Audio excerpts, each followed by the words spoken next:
Hello दोस्तों, कैसे हैं आप सब। आज आपके लिए मैं एक न्यूज़ लेके आया हूँ। बल्कि आपको पता ही लग गया होगा, सीटेट नोटिफिकेशन जो है वो आ चुका है। तो जो अभ्यर्थी ना अभी जो डीएलएड में है, या फिर जो अभी सरकार का आदेश आया था कि भैया जो आप सरकारी नौकरी में है टीचर्स की, तो उनके लिए भी ये सीटेट इम्पोर्टेंट है। तो चलिए देखिए नोटिफिकेशन में क्या क्या चीज़ें बताई गई है, देखते हैं। तो दोस्तों देखते हैं हम सीटेट का नोटिफिकेशन। अभी मैं ये लिंक आपको शेयर कर दूंगा, वहाँ पे आके जाकर आप चेकआउट कर सकते हैं।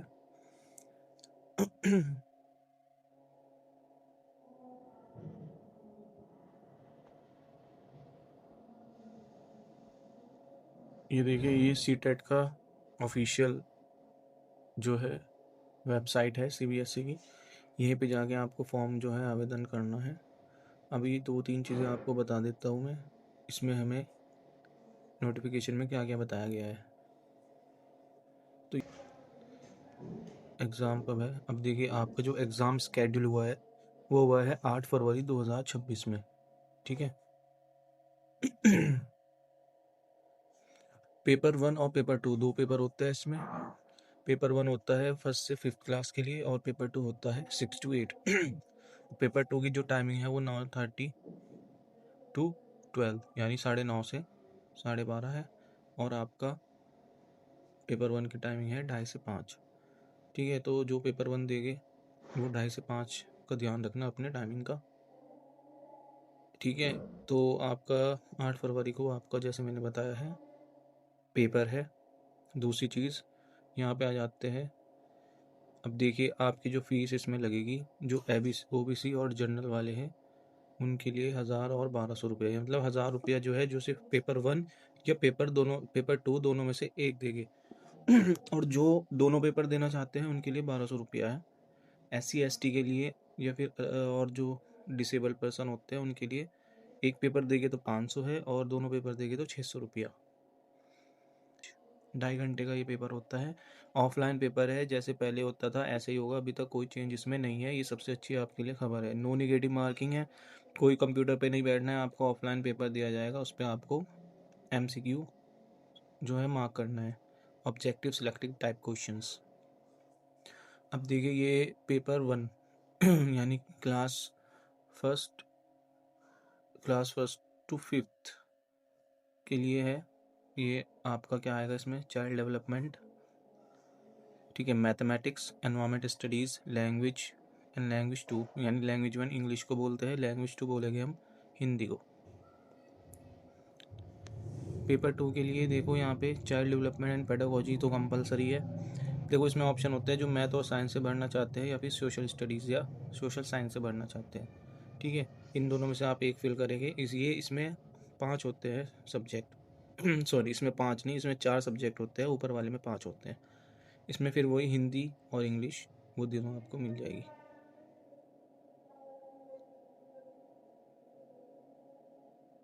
द कैंडिडेट शैल रिपोर्ट, ये वाला क्वेश्चन में आप पढ़िए रेड में। The candidate shell report at the examination centre at 7:30, यानी वो कह रहा है जो पेपर 2 देना चाहते हैं वो 7:30 बजे तक एग्ज़ाम सेंटर पे पहुंच जाए, और जो पेपर 1 देना चाहते हैं वो लगभग लगभग वो यही कहना चाह रहे हैं कि 1 घंटे पहले आप सब जो है एग्ज़ाम से पहले आप अपने 1 घंटे पहले एग्ज़ाम सेंटर पे पहुंच जाए, क्योंकि वो यही बता रहे हैं कि जब पेपर स्टार्ट हो जाएगा तो फिर आपको अलाउड नहीं किया जाएगा क्लासेस में। तो इस वजह से आप जो है टाइम पर पहुंच जाएंगे।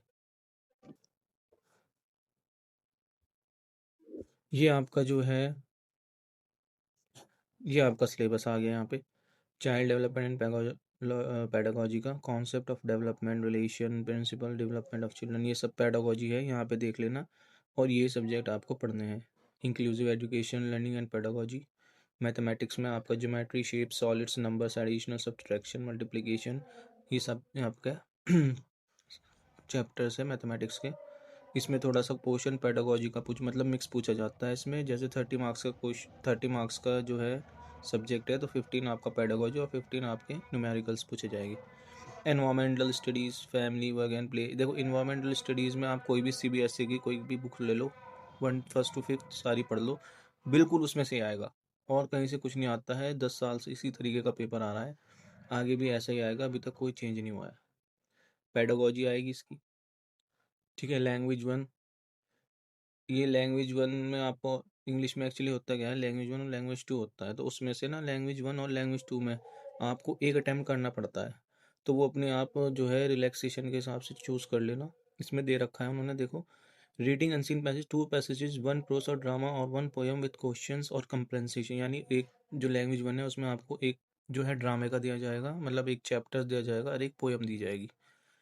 लैंग्वेज टू में आपको बता रहा है two unseen prose passage, descriptive और लिटरेचर और नैरेटिव और साइंटिफिक, मीन्स ऊपर तो ड्रामा और पोयम वाले दिए जाएंगे, लेकिन लैंग्वेज टू में आपको साइंटिफिक को जो है अनसीन पैसेज या फिर नैरेटिव अनसीन पैसेज आपको दिया जाएगा, ठीक है, with question on comprehension, grammar and verbal ability. तो वो ये कह रहा है इन दोनों में से आपको एक अटेम्प्ट करना है। बाकी पेडागोजी इसमें नॉर्मली पूछी जाती है, इतना आपका ग्रामेटिकल पार्ट इसमें नहीं पूछा जाता, पूछा जाता है बट कम पूछा जाता है।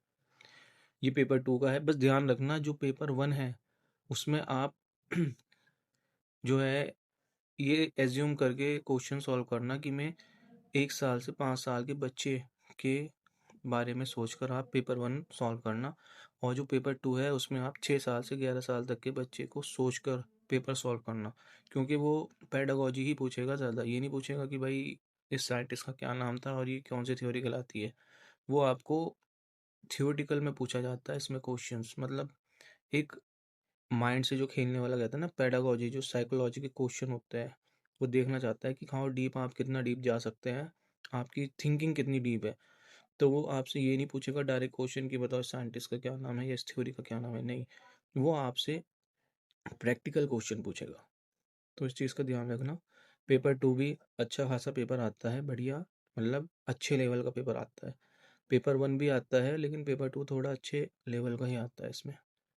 इसमें मैथमेटिक्स के सिलेबस दे रखा है आपका, जो साइंस लेना चाहते हैं मैथमेटिक्स वो यहाँ से देख लेना सिलेबस, और उसके अकॉर्डिंग ही आप प्रिपरेशन करेंगे। ये हिस्ट्री का आपका आ गया, ज्योग्राफी, ठीक है। इसमें तो एक चीज़ वैसे और है, मतलब अगर आपने डीएलएड में एडमिशन ले चुका है, ठीक है, और आपके पास एनरोलमेंट नंबर है डीएलएड का, तो आप जो है इसमें अप्लाई कर सकते हैं। ऐसा नहीं है कि जब आपका डीएलएड कंप्लीट हो जाएगा आप तभी अप्लाई करेंगे। तो आप अप्लाई कर सकते हैं कि बस आपके पास डीएलएड में जिसमें आपने एडमिशन लिया है उसका एनरोलमेंट नंबर होना चाहिए। ठीक है दोस्तों, मिलते हैं दूसरे वीडियो में जहाँ पे आपको मैं सिखाऊंगा कि फॉर्म कैसे फिल करेंगे। बने रहिएगा मेरे साथ, धन्यवाद आप सभी का।